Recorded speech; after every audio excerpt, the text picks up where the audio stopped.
For more than 3 decades, one question has haunted 3 local families. Who murdered their loved one? Today, a break in the case and a long-awaited answer. David Nobling and Robin Edwards were killed in Isle of Wight County back in 1987. Teresa Lynn Howell was killed in Hampton just 2 years later.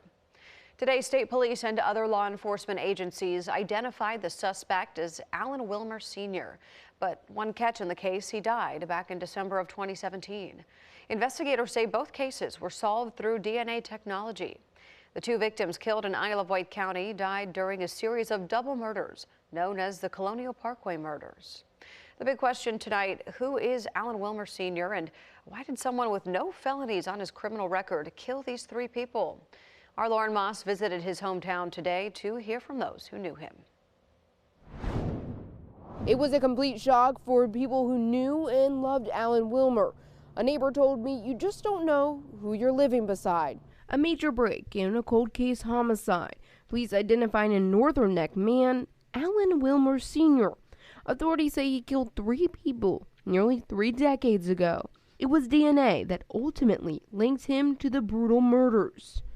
As a result of the forensic findings, both the Isle of Wight County Commonwealth's Attorney and the City of Hampton Commonwealth's Attorney confirmed that if Alan Williams Sr. was alive today, he would be charged. Now, Virginia State Police say Wilmer Sr. passed away in 2017.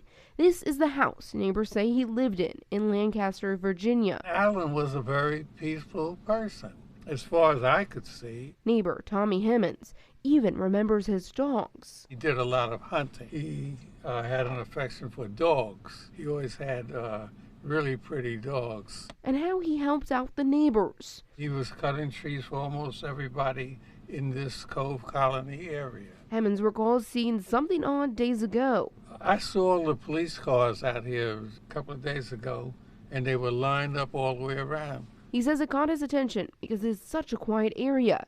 You can see the broken glass and boarded up door. Police told me the presence was directly related to Wilmer Sr. and the investigation efforts. Wilmer's family in a statement say they are shocked. Family members say, quote, the man who committed these crimes was not someone we knew. Hemmons in disbelief too. It's unbelievable. Looking at the man as I saw him and as I knew him, I wouldn't expect that Alan would do anything like that. In Lancaster, I'm Lauren Moss, 10 on your side.